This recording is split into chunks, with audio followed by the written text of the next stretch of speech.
Alors bonjour à tous et bienvenue dans cette nouvelle vidéo. Donc aujourd'hui nous allons répondre à la question: est-ce que le surdoué, le zèbre, le HP se lasse vite, rapidement autrement dit? Eh bien ça dépend des circonstances, ça dépend des personnes qu'il a en face de lui et ça dépend effectivement des situations.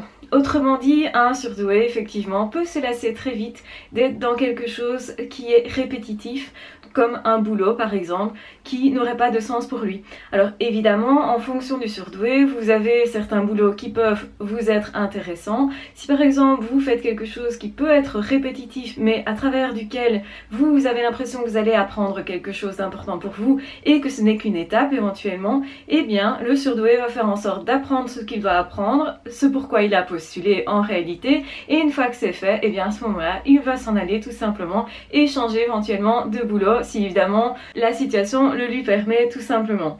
Donc effectivement, certains surdoués peuvent rester coincés dans des situations qui ne conviennent pas, avec des gens aussi qui ne conviennent pas forcément. Donc souvent le zèbre qui ne s'est pas découvert effectivement à ce moment-là va éventuellement se lasser d'une autre personne. Donc là c'est un peu plus délicat parce que c'est par rapport aux personnes en question et il peut d'ailleurs se culpabiliser énormément de se lasser continuellement. Donc ça veut dire que ce zèbre là peut provoquer les autres pour essayer de trouver le fun justement, pour essayer de trouver quelque chose de différent, quelque chose de stimulant. Donc c'est une personne qui va essayer de se stimuler dans ses relations pour ne pas se lasser trop vite. Sauf que ça ne fonctionne pas avec toute personne. En fait le zèbre qui n'a pas compris qu'il était zèbre va chercher en face de lui à avoir quelqu'un comme lui, sauf qu'il ne comprend pas ce qu'il cherche, du coup il va être face généralement la plupart du temps à des personnes neurotypiques, puisque effectivement les zèbres sont moins nombreux dans la population que les personnes dites neurotypiques. Donc forcément, eh bien, il a beaucoup plus de chances d'être en face de quelqu'un qui ne fonctionne pas comme lui, et donc qu'est-ce qui va se passer? Eh bien cette personne va se dire qu'il se lasse très vite de toute relation, ce qui est faux en réalité. Le zèbre peut tout à fait être en train de rechercher un autre zèbre sans le savoir, et donc va en fait chercher quelqu'un qui le stimule, quelqu'un qui lui donne des réponses auxquelles il ne s'attend pas, et comme ça, souvent, le zèbre va tester les autres, et justement va dérouter les autres, et celui qui n'est pas tant dérouté que ça, ou qui va y trouver quelque chose de fun, est celui qui va lui convenir, que ce soit en amour, en amitié, parce qu'effectivement, deux zèbres ensemble vont avoir des humours particuliers et donc vont se comprendre à travers ces humours-là et vont se reconnaître aussi à travers leur propre fonctionnement. Donc ça ne veut pas dire nécessairement que deux zèbres vont fonctionner exactement pareil ou que ça va d'office bien se passer, puisqu'effectivement beaucoup se cachent du fait justement de ne pas avoir compris qui ils sont et ce qu'ils cherchent exactement. C'est beaucoup plus simple en fait quand un surdoué est détecté, justement parce qu'il sait ce qu'il cherche, il sait comment il fonctionne et il sait aussi que des boulots dans lesquels justement ça se passe tout le temps de la même façon jour après jour, ça va pas le stimuler. Alors effectivement, il y a beaucoup de zèbres qui du coup vont aller dans un endroit où c'est plutôt relationnel. Vous avez par exemple des personnes comme ça qui vont se mettre à travailler à la police ou vont se mettre à travailler dans des entreprises où il y a beaucoup d'interactions sociales ou par exemple dans des magasins. Ça peut être aussi dans la créativité. Donc évidemment, plus le boulot va demander de créativité, d'inventivité, plus il y aura de liberté et une autorité qui est en fait guidante mais pas contrôlante et qui est cohérente, et plus le surdoué va se sentir bien, c'est-à-dire comme un poisson dans l'eau. Donc parfois c'est pas vraiment la tâche que vous allez effectuer qui va être prépondérante, c'est plutôt le milieu dans lequel on va vous mettre. Sentir de la bienveillance des autres est primordial pour un zèbre et souvent c'est ça qui coince. Donc on a parfois des surdoués qui ne comprennent pas qu'ils le sont, qui ne comprennent pas qu'ils sont zèbres, qui sont plus sensibles, etc., qu'ils ont besoin d'autre chose, ne comprennent pas pourquoi ils changent tout le temps de boulot, ne comprennent pas pourquoi ils ne trouvent pas leur place, et beaucoup vont dire je ne trouve pas ma place dans ce monde, ni dans un couple, ni dans des relations sociales, ni dans un boulot, etc. Qu'est-ce que j'ai qui ne fonctionne pas? Et généralement le problème c'est de chercher des problèmes là où il n'y en a pas, parce qu'en réalité le zèbre il fonctionne très bien comme ça. Donc en fait il fonctionne bien pour un zèbre, c'est simplement que les autres ne font pas pareil et qu'il faut surtout arrêter de se comparer. Donc ça c'est vraiment prépondérant pour un zèbre. Arrêter de se comparer, se détecter, savoir ce qu'on cherche et savoir que non, un zèbre ne se lasse pas forcément vite, même si dans beaucoup de situations il y a beaucoup de chances qu'il se lasse vite, parce qu'en fait lui il a besoin de beaucoup plus de nourriture intellectuelle, de créativité, de liens, donc de relationnel, d'amour, de bienveillance, d'attachement aussi, de quelque chose de fun, quelque chose justement qui va le surprendre et le resurprendre continuellement. Donc en fait c'est un zèbre qui a besoin de défis et c'est pas nécessairement la plupart des gens comme ça. C'est-à-dire que les neurotypiques généralement aiment ce qui est calme, ce qui est routinier, ce qui est tout le temps la même chose, ont besoin de ça pour s'habituer. Ça veut pas dire qu'un zèbre a pas besoin de s'habituer, bien entendu si, il a besoin aussi de faire confiance, mais sa confiance d'ailleurs n'est pas nécessairement acquise tout de suite, mais généralement le zèbre va avoir besoin surtout de se découvrir au fur et à mesure, de découvrir les autres, d'avoir du nouveau.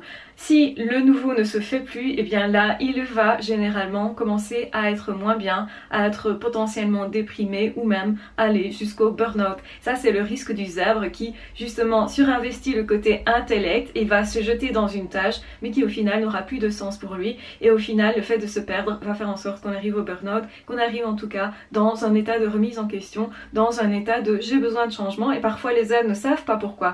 Ils ont besoin de changement, ils pensent peut-être que c'est pas normal, mais en réalité c'est ça qui se passe. Besoin de stimulation, défi, besoin justement de s'éclater. Et donc quand on a un autre zèbre en face de soi qui justement évolue assez vite, qui a aussi ses propres passions, qui va aussi découvrir de nouvelles choses tout le temps au fur et à mesure des jours, etc.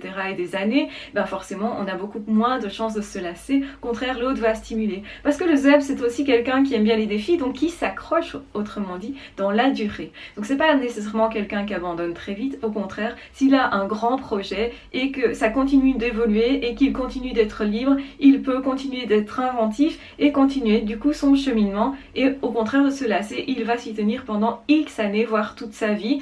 Et c'est pareil pour les autres personnes qui le stimulent, qui sont là, qui partagent avec lui. Ça peut être le stimuler au niveau d'humour, ça peut être le stimuler au niveau intellectuel, ça peut être le stimuler au niveau de son cœur, de ses sentiments. Donc plus un surdoué ressent des choses et plus c'est à renouveler continuellement et que ça se renouvelle continuellement et plus la relation d'ailleurs va perdurer dans le temps.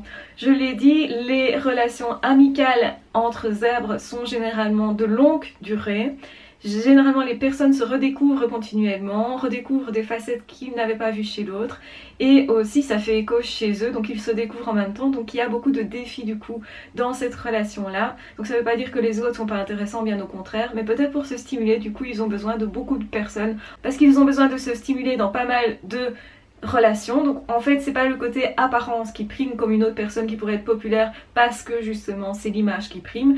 Là au contraire le zèbre c'est pour se stimuler dans plusieurs domaines et du coup il va avoir plusieurs amitiés dans un domaine avec une personne, dans un autre domaine avec une autre personne et dans un tel domaine encore avec cette personne là, et donc du coup peuvent avoir beaucoup de personnes autour d'eux. C'est pas nécessairement vrai parce qu'on en sait aussi, les zèbres parfois ont été énormément blessés et parfois justement on réagit plutôt en se repliant sur eux-mêmes, donc c'est pas le cas de tous les zèbres non plus, il y a des zèbres qui ont été énormément blessés et qui prennent ça aussi comme des défis. Et la vie en elle-même, je pense pour un zèbre, est un défi tant que le zèbre se stimule lui-même. Donc en fait le zèbre il doit aussi apprendre à se stimuler lui-même, à s'orienter correctement, à comprendre qui il est et à comprendre ce qu'il cherche. Comme ça lui évite de se culpabiliser si par exemple il ne trouve pas directement une relation amoureuse ou amicale, si justement il se lasse vite dans un boulot ou dans une amitié ou en amour.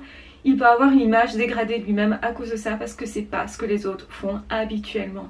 Donc est-ce que le zèbre, le surdoué se lasse rapidement? Il peut se lasser très rapidement si effectivement il a l'impression d'avoir fait le tour d'une relation ou d'un boulot. Il peut par contre s'y tenir très longtemps à partir du moment où justement il est continuellement stimulé, il découvre tout le temps de nouvelles facettes d'une personne, de nouvelles parties, de nouvelles rencontres et que en fait l'autre est assez inventif et aussi met l'attention sur cette inventivité pour stimuler l'autre. Ça veut dire quoi? Ça veut dire que si on est en couple avec un zèbre et que la relation commence un petit peu à s'épuiser, eh bien c'est peut-être le moment de faire un voyage, de faire quelque chose de différent, de s'habiller différemment, d'emmener l'autre dans un endroit où il ne connaît pas, de créer en fait un suspense, une envie justement par l'inconnu.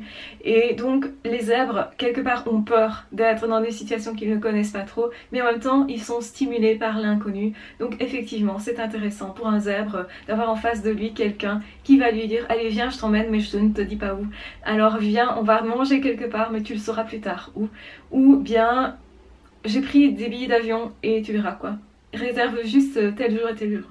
Et voilà une façon de stimuler un zèbre. Alors vous allez d'une part lui faire peur parce que peut-être ce zèbre là n'est pas à l'aise avec les voyages, mais si c'est un zèbre qui est assez à l'aise avec ça, il va plutôt être stimulé dans le bon sens du terme. et même un petit peu avoir peur pour un zèbre, ça peut être stimulant justement parce que un zèbre qui dépasse ses peurs, c'est quelqu'un qui devient de plus en plus épanoui généralement. Donc même si c'est difficile pour un zèbre aussi qui peut se renfermer très fort, qui peut justement aussi rompre une communication quand il ne sait pas comment aborder les autres ou aborder une autre personne ou son couple ou un ami, une amie ou même aborder un travail, un supérieur, etc.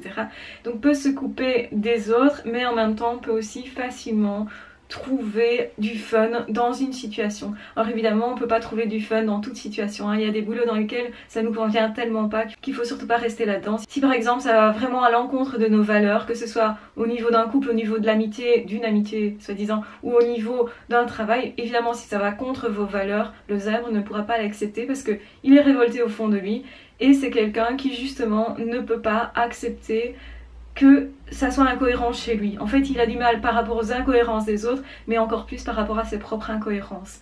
Donc du coup, effectivement, généralement, il va réagir à une situation qui ne lui convient pas en parfois prenant les rênes et en faisant des changements assez radicaux, ce qui peut surprendre et ce qui peut donner l'impression d'une inconsistance, mais en réalité il reste fidèle à lui-même quand il fait ça, donc c'est plutôt sain et plutôt équilibré. Voilà, de toute façon j'espère que cette vidéo vous aura aidé, je pense qu'elle est assez riche, n'hésitez pas à la réécouter une deuxième fois. De toute façon je vous embrasse très fort, prenez bien soin de vous, n'hésitez pas aussi à vous abonner si ce n'est pas déjà fait, à liker, à disliker, à partager si vous pensez que ça peut être utile à quelqu'un, et de toute façon on se retrouve très vite dans d'autres vidéos ou dans d'autres podcasts. Ciao, bye bye!